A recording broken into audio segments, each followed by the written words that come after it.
morning, everyone. Good Shabbos.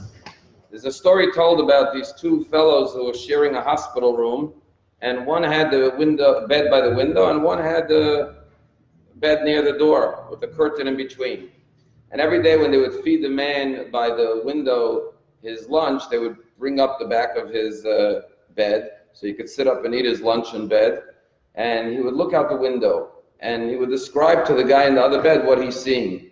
He'd say, wow, it's such a beautiful day. The sun is shining. The sky is so beautiful. I see children running around and playing in the street. I see lovers walking, husbands and wives, hand in hand, laughing, smiling. I see the birds. I see the flowers blossoming. I see people laughing, enjoying life. And he would describe the beauty of the world. And he would listen to him from the other bed and imagine in his mind what it's like. One day, unfortunately, the guy by the window passed away. So the other guy said to the nurse, would you mind giving me that bed so I could look out the window? So finally, they move him into the bed and they pick up the back of the bed and he looks out the window to see the beautiful world. And he sees there's a building with a wall right up against the window. And he says, I can't believe it. This guy was describing all the beautiful things he sees outside and there's only a wall backing up against the window. And the nurse says, I have news for you. Not only was there a wall here, but the guy in this bed was blind. Sometimes we can't see things physically, but we have to be able to see it with our eye. I think Helen Keller once said that worse than not having eyesight is not having vision, not having imagination. So we have to be able to see beyond what the physical eye can see. It's in this week's Parsha, we know, it's the one Parsha that Moshe Rabbeinu's name is absent.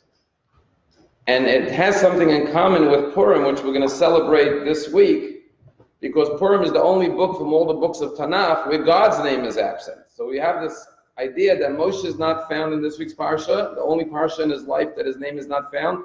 And the scroll of Esther, Hashem's name is hidden throughout the book. There's no mention of Hashem's name.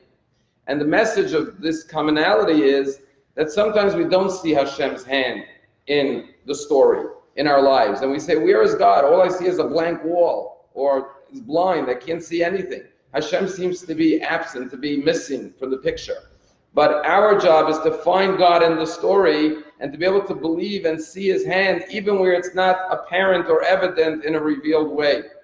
And that is the story of Mordechai and Esther. Mordechai and Esther reveals God's plan and brought God's presence to the Jewish people even in a moment of concealment, as the word Megillah Esther means, to reveal that which is hidden.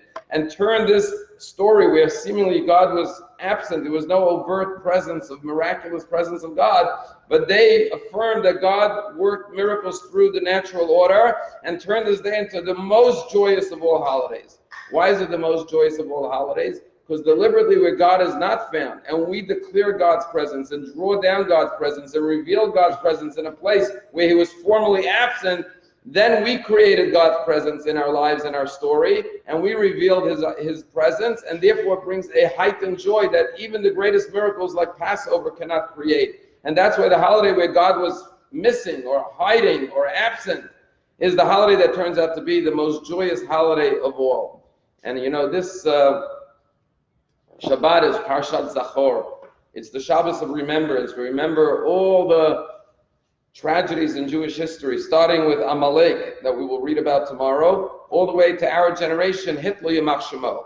And it's precisely in these darkest moments that Jews found the deepest faith to declare that God is present and the Jewish people will live on. And it's a lie to say that God doesn't love the Jewish people. And we affirm that through our actions in our generation after the Holocaust, where we declared loudly and clearly, Am Yisroel Chai, and we came back to Eretz Yisrael after 2,000 years, and we said God is present, and God will be found in Israel and in Jerusalem, and we will bring about the coming of Mashiach. Precisely after the darkness comes the greatest light.